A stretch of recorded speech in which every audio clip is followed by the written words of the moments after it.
আমার সাথে তার আইসিইউতে যেই কথা হয়েছে আমি বললাম যে তুমি কেন এই কাজ করতে গেলা? বলে আমার বাচ্চারা আমার সামনে সব কুইরা মারা যাচ্ছে, আমি এটা কিভাবে সহ্য করি।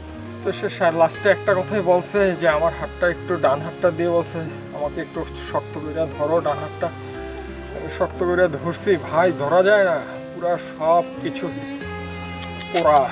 তুমি তোমার বাচ্চাদের এতিম করে বললা, ওই বাচ্চাগুলো তো আমার বাচ্চা ছিল, আমি কি করব?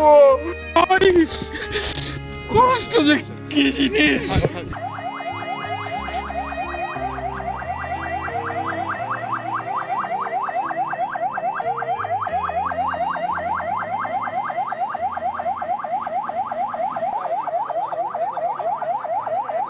যা করব ভাই আমাদের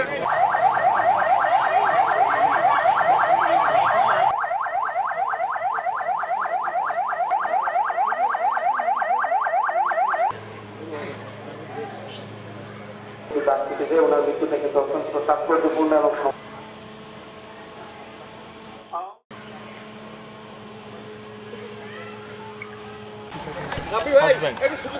মাহিন চৌধুরী আমার ওয়াইফ, আপনাদের বগলা গাড়ির মেয়ে।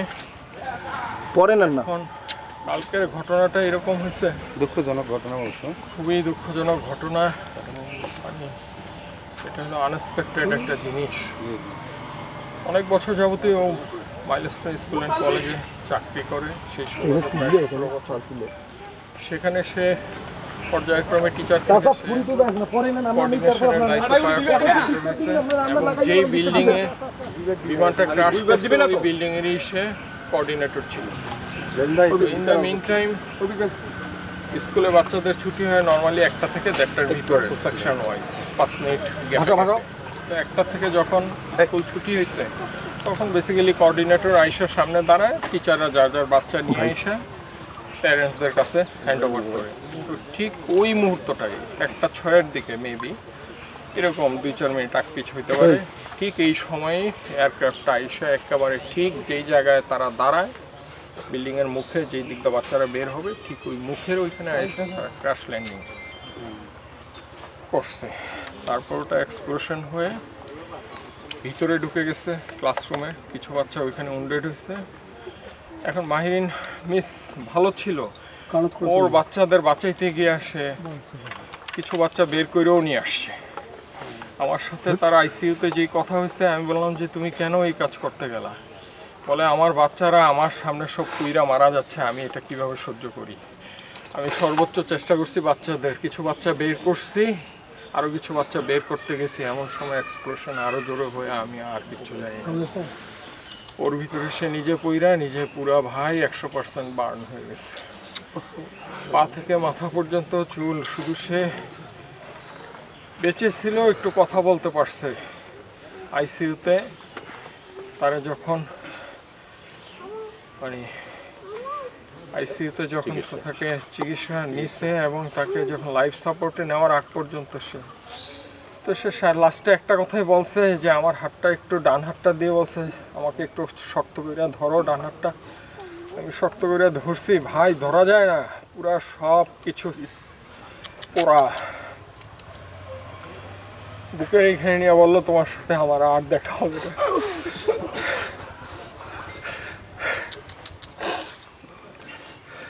এরপরে ভাই ভেন্টিলেশনে নিয়ে যায়, এর 1-1.5 ঘন্টা পরে কার্ডিয়াক অ্যারেস্ট করে সে পৃথিবী থেকে বিদায় নিয়ে, আর সে আমাদের সবাইকে ফাঁকি দিয়ে চলে গেছে। আমার 2টা বাচ্চা আছে ছোট ছোট, সেই 2টা বাচ্চাই দিয়ে এলো। আমি যখন তারে বললাম তুমি তোমার বাচ্চাদের এতিম করে বললা, ওই বাচ্চাগুলো তো আমার বাচ্চা ছিল, আমি কি করব?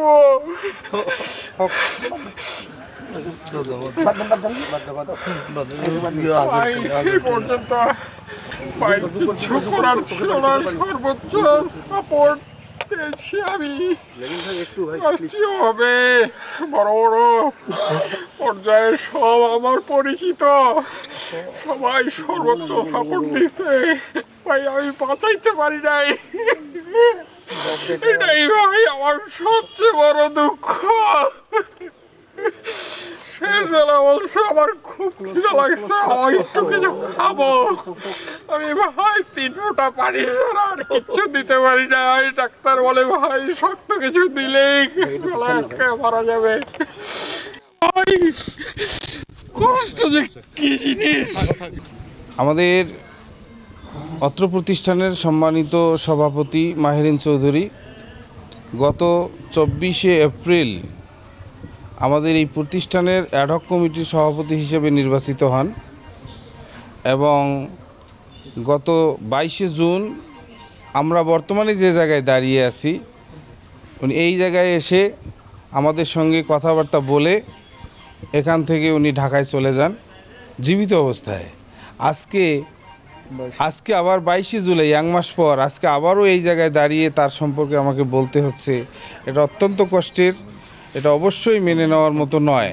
আসলে বর্তমান সময়ে আমরা গতকালকের ঘটনাটাতে দেখেছি, যখন একটা বাচ্চা শিক্ষার্থী মাইলস্টোন স্কুল অ্যান্ড কলেজের শিক্ষার্থী আগুনে পুড়ে গিয়ে একাই দৌড়াচ্ছিল, আমাদের মতো যারা মানুষ সবাই আমরা ভিডিও তৈরি করছিলাম। বাচ্চাটাকে হেল্প করার মতো কারো মানসিকতা আমাদের ছিল না। তো সেই জায়গা থেকে যদি বলতে যাই, আমাদের মেহেরিন ম্যাডাম উনিও মানুষ, আমরাও মানুষ যারা ভিডিও করেছি গতকালকে। তো এই যে মানুষ হিসাবে ওনার আর আমাদের যে পার্থক্যটা, উনি কিন্তু আমাদের চোখে আঙ্গুল দিয়ে দেখিয়ে দিয়ে গেছেন। সেখানে উনি কেমন মানুষ, নিজের জীবনকে বাজি রেখে 20টা বাচ্চাকে সেভ করেছেন, করে নিজেই তিনি তার জীবনকে উৎসর্গ করেছেন। তাই এখান থেকে স্পষ্ট যে একজন মানুষ, একজন শিক্ষক কতটা মনে প্রাণে কল্যাণকর, বড় মনের অধিকারী যদি না হয় তাহলে এই ঘটনাটা আসলে করা সম্ভব, এই আত্মত্যাগ কারো পক্ষে দেওয়া সম্ভব না।